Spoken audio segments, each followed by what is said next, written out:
Well,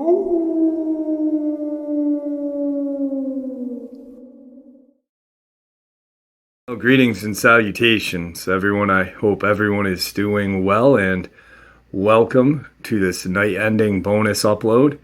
Before we jump into it, a couple quick links. As many of you know, I rely on Patreon, PayPal, channel membership, and the merch to help the channel to continue to grow and go. Links to Patreon, PayPal, and channel membership is in the description below. Merch displayed directly under the video. Also, Dogman Frightening Encounters, Volume 1 through 3, the audiobook versions. They were written and researched by Tom Lyons, narrated and produced by me, Jeff Nadolny. Those audiobooks are available on Audible, Amazon, and iTunes, links to which are also in the description as well. And finally, last but definitely not least, if you'd really like to help support the channel to continue to grow and go, simply subscribe. It does not cost a cent. Click that like button, takes half a second. If you don't want to miss out on any of the informative uploads that I put out daily, click the bell icon, and folks, please leave a comment and share the video. Why? Well, because all these things really do help this channel to continue to grow and go. They definitely do matter, and they are appreciated. And with that, I have taken far too much of your time. Let's jump into this night-ending bonus upload, shall we? Alright guys, today's first encounter is an encounter that really kind of, I guess, resonates with how intelligent these creatures are, how strong, and truly how fast they are. They are the apex predator of the woods. These creatures are just truly a force to be reckoned with. And this encounter really proves that. It was the time of year for our annual caribou hunt in 1989, when my hunting partner and I ventured into the area below the Kewetinock Ridge, alongside the Kewetinock River in British Columbia.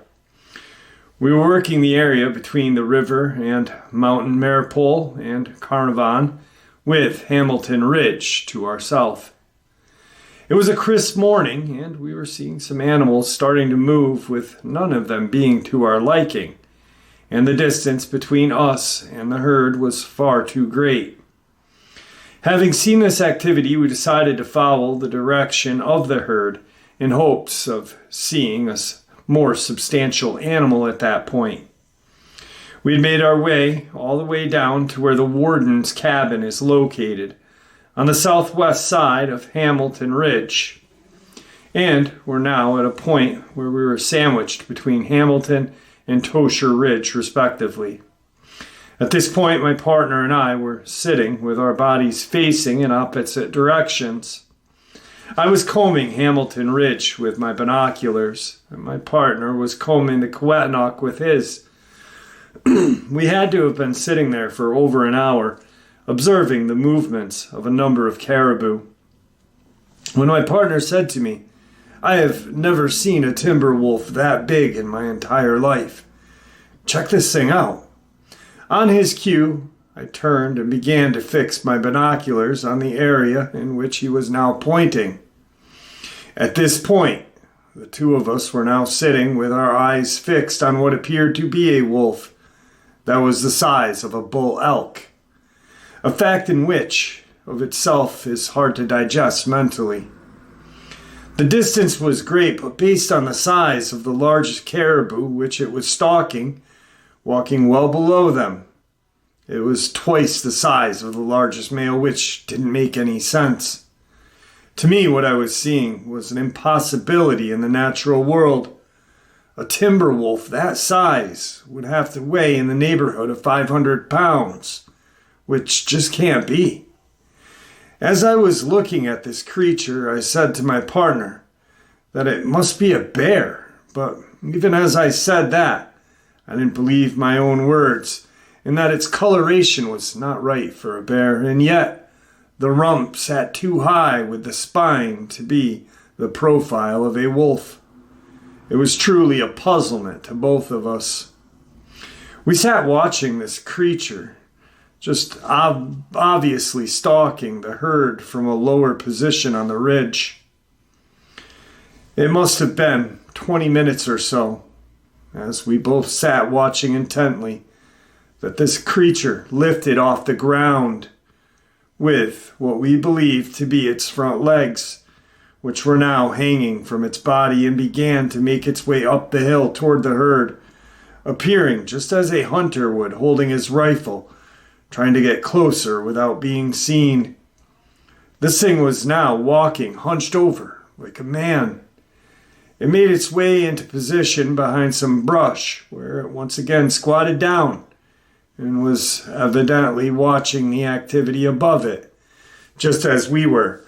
The herd was lumbering along and had to have consisted of over 50 animals or more, when suddenly, as we watched, this beast made a lightning-fast movement, closing the gap between itself and the herd, repositioning itself behind another group of brush just below them. A couple of the caribou seemed momentarily startled as they began to trot, but then all the things settled down once again. Just moments later, this creature launched itself into an uphill and diagonal run, aiming toward the middle of the herd. The animals began to run, but the creature, being much faster in our eyes, closed the gap quickly and launched its body, swatting a female to the ground with what appeared to be one blow from its now extended arm, very much like a grizzly would whack down an animal from the back into a chase. It was now on top of the caribou, thrashing at its body in a violent manner with both of its now apparent arms. This creature, while straddling the caribou's body, had thrown so many blows in such a brief amount of time that it was inconceivable to our eyes how many had actually been thrown. This was followed by a long pause where it just sat atop of the victim, apparently resting and eyeing its prize. Some 15 minutes later or so, this wolf-man-like beast stood to its feet and hoisted the caribou, placing it over its shoulders like a woman wearing a mink stole, and began to walk back down the slope, angling to our north. It was then that I said to my partner, "I have to see its face." And leveling my sight on the hill in front of it, I pulled the trigger, firing a single shot, the sound of which bounced back and forth between the two ridges, and it was loud. As soon as the blast occurred, this wolf man stopped in its tracks, looking directly at us. Immediately my partner said, "Look at that sucker's head. It's a snout, pointed ears, and it's damn half-human wolf." He was right. Its body was long and lanky, covered it what was a gray hair or fur, and from our perspective, had a long but tapered snout, like a gray wolf would, with what seemed to be a variety of colorations in its face. Its ears were protruding upward from its head like two triangles, and there was no doubt about it. It stood there apparently unafraid of who we were or what we could potentially do to it for almost 2 minutes.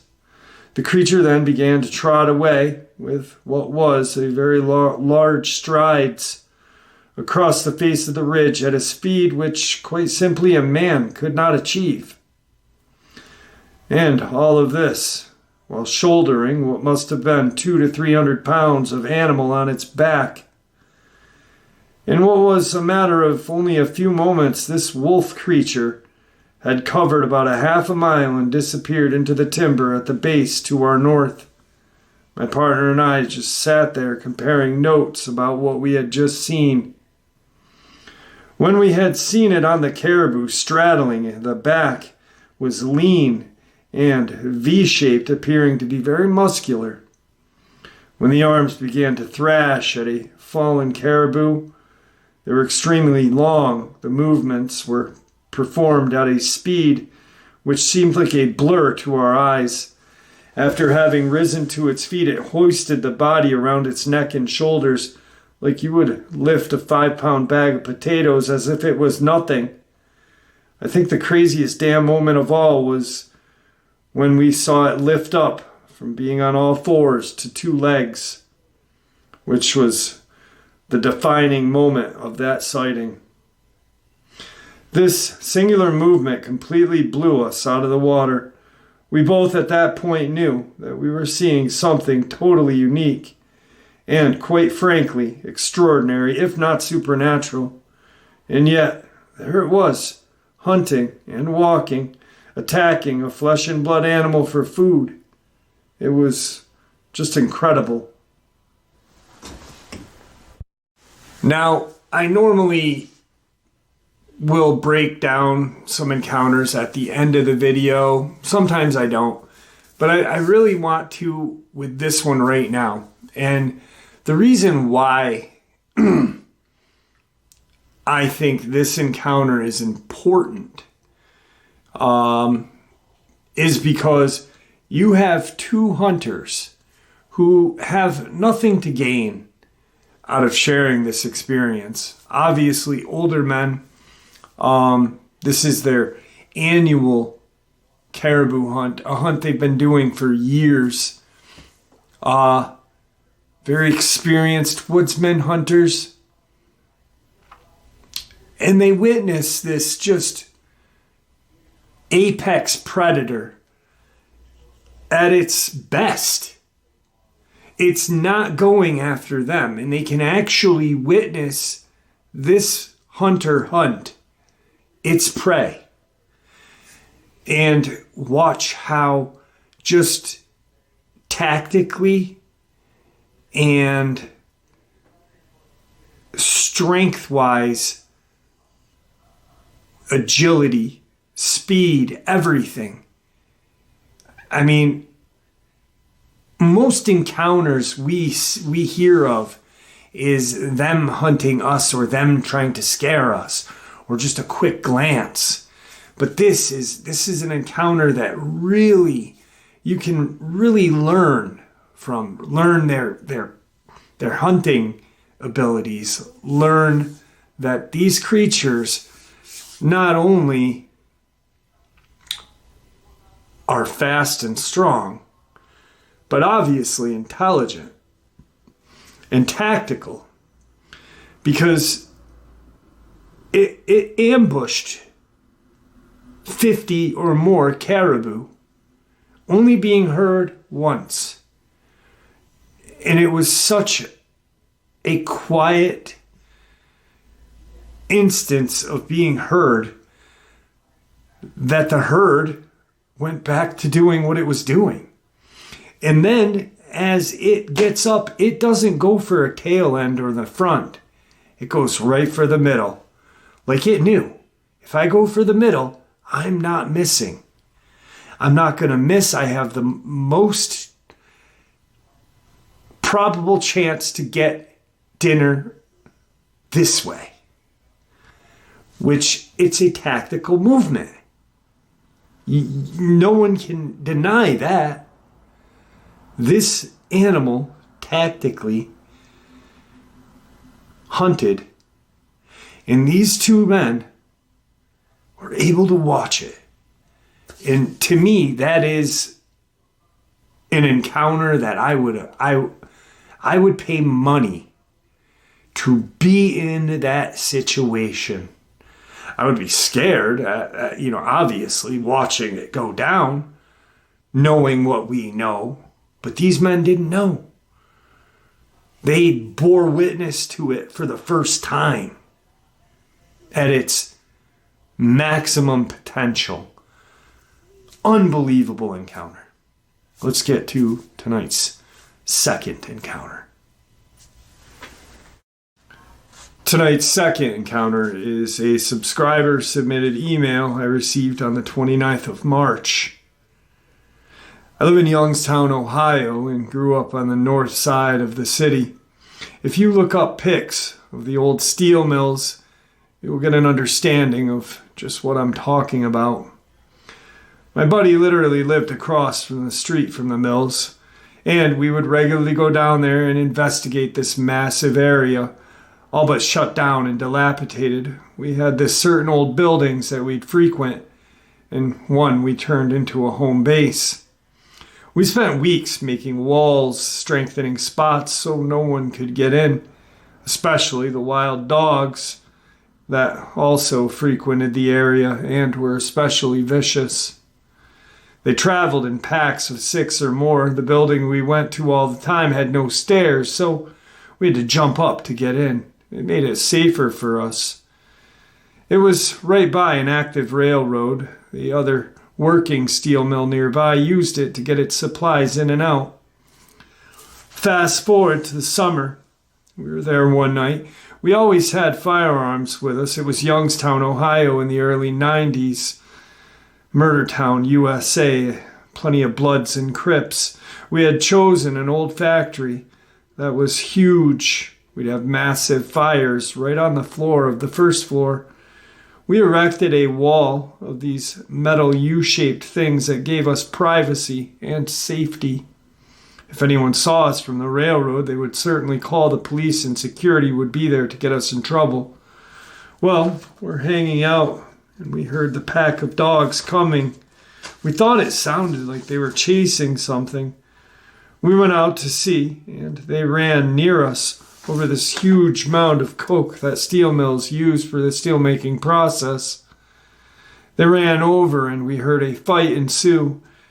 Vicious attacks going on. All dogs involved.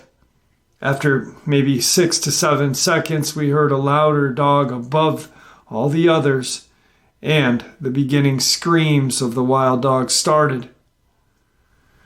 Then, to our shock at different times, wild dogs were literally being thrown over the mound in different directions.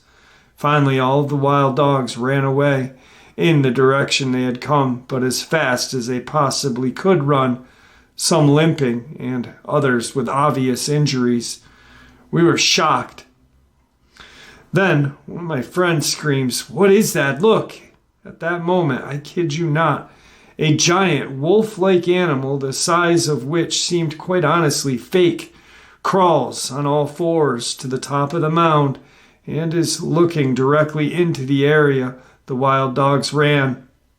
It lifts its leg and subsequently and substantially releases a urine flow that honestly seemed like it was released out of a garden hose. That right there may sound amusing. It scared the hell out of us because it had the idea of just how large this thing was. One of my buddies stumbled backwards into our makeshift wall, and it then turned its attention to us. I cannot relay to you the amount of fear we all immediately felt. The hairs on my arms are standing up as I'm writing this. It had yellowish amber-colored eyes that literally glowed like they had a power source behind them. Looking back on it, we agreed it was from the light of the huge bonfire that we had made in our home base. It growled next, and it was so deep we felt it. I said out loud that I just felt it in my chest, and my two buddies said they were all of a sudden lightheaded and getting sick. I didn't feel that at that moment, but we were horrified.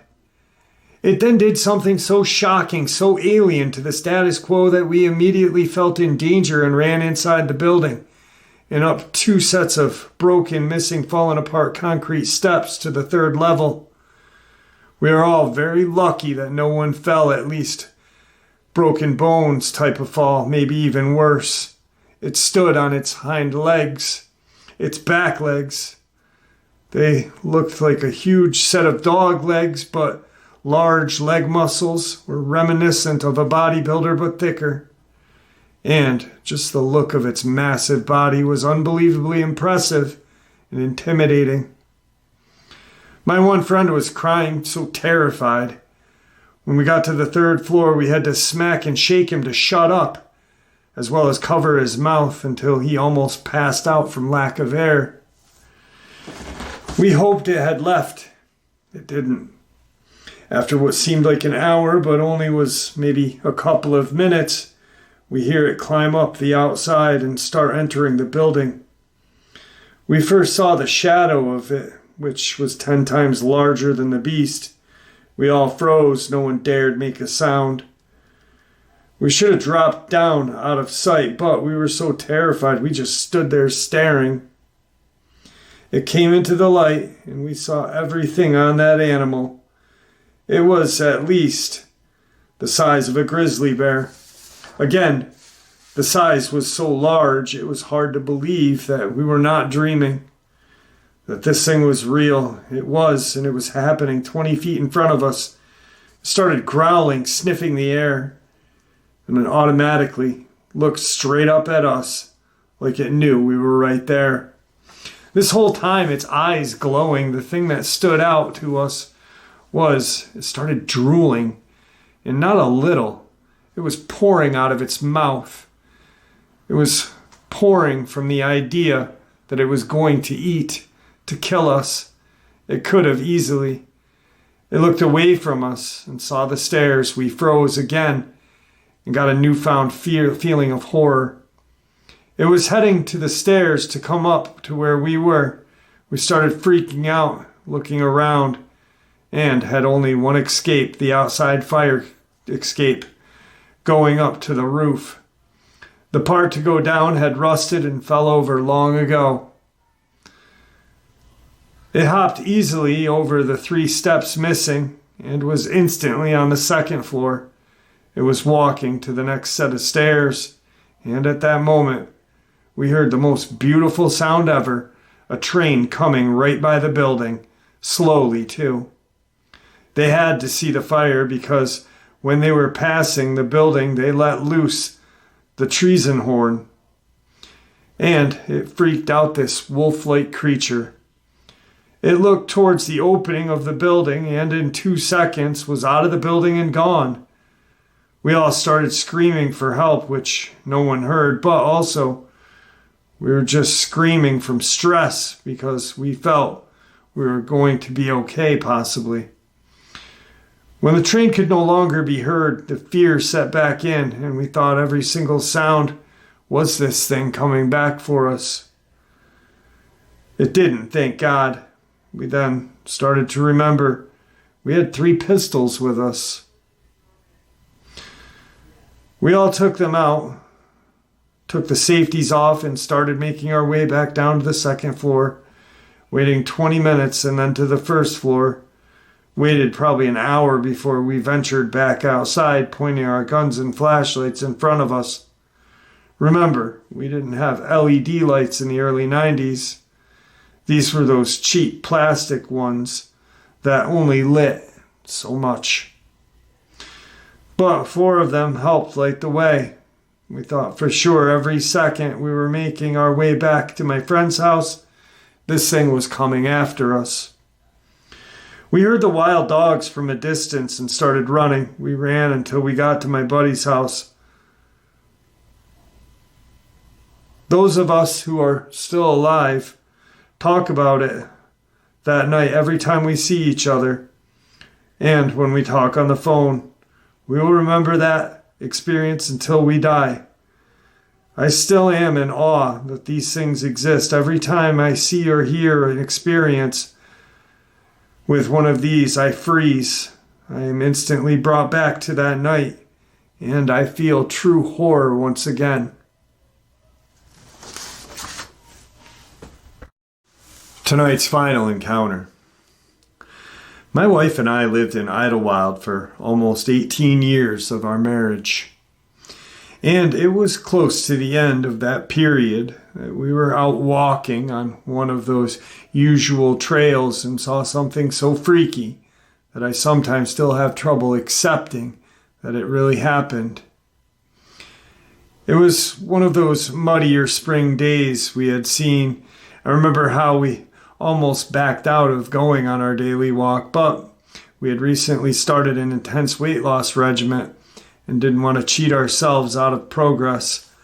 The trailhead was about a 5-minute drive from where we lived. Even though we walked on this trail often, we usually turned around when we arrived at a sharp incline that you could use to get to the top of the mountain. My wife had a bit of a hip problem back then, and it would ache if she did anything too strenuous. But she said she was feeling ambitious that day and wanted to keep going.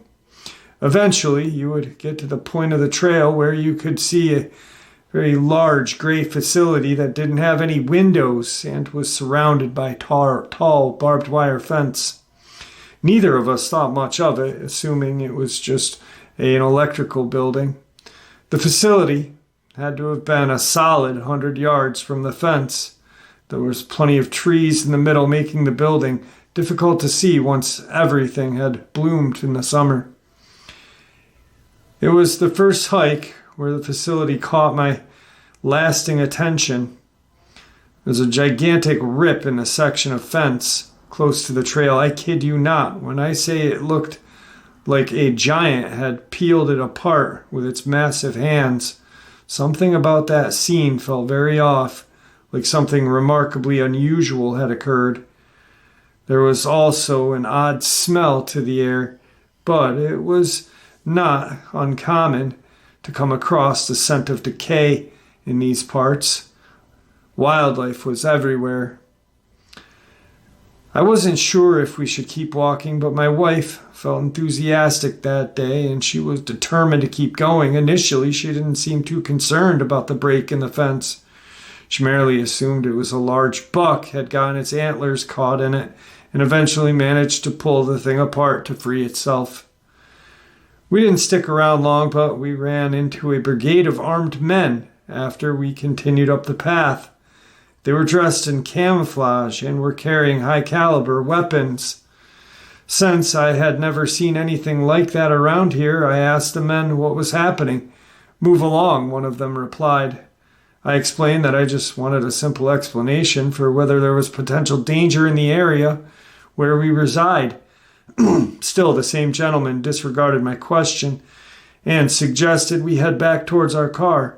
Since the group looked serious, my wife and I agreed it was probably best to return home. "What do you think that was about?" I remember my wife asking.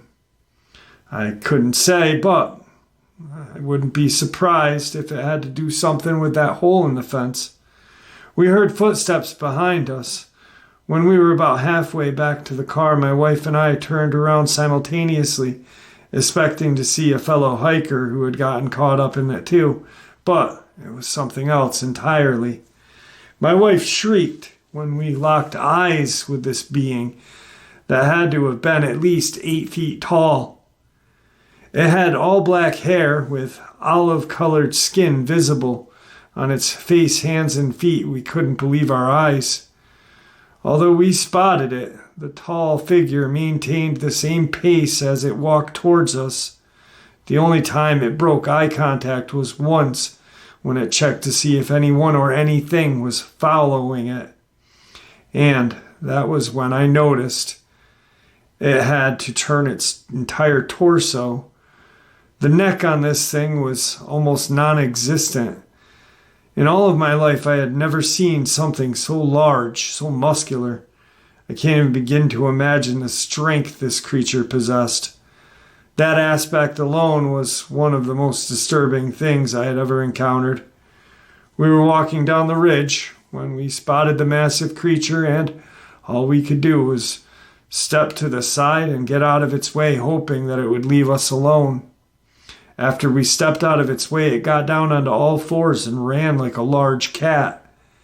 It was that light on its feet before we knew it.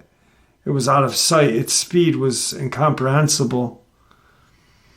I don't understand how anything can run that fast, especially something that appeared to have human DNA. Due to that encounter and the broken fence, my wife and I believe that building is some sort of secret government facility, perhaps one where they conduct experiments on things most of us don't know exist. I've read about so many different types of creatures and countless encounters. Therefore, I cannot be 100% sure what we ran into. For all we know, this thing was some twisted experiment gone wrong, and the subject broke out of the facility. That's my theory, but who's to say that the laboratory wasn't cloning these creatures? The more I think about it, the more bizarre possibilities I come up with. In any case, my wife and I are grateful that that creature did not attack us. There wouldn't have been absolutely anything we could have done to prevent that animal from taking our lives. One swipe from something that size would have knocked a man's head clean off. No wonder there was a whole brigade of armed men searching for this thing. I'm sure that even they would find it challenging to take one of these creatures out. It sure is a strange world out there that we live in. I feel great sympathy for all the folks who have encountered these things, but didn't live to talk about them. There needs to be more transparency about this subject. I agree. And there you have it, folks. I hope you all enjoyed this night-ending bonus as much as I enjoyed sharing it with you. I'd like to thank you all for supporting the channel. After all, it is your support that helps the channel to continue to grow and go, and what gives us all a place and a chance to share our experiences and theories judgment-free. Everyone is simply treated with the respect that we deserve. Please, everyone, stay safe, happy, healthy, and ever vigilant, keeping an eye on our children, pets, family, and friends. These creatures are real. These events have happened. Share this information with those you love and care about, and it may just help save their lives someday. Until next time, never stop asking questions, never stop searching for the truth, and God bless you all.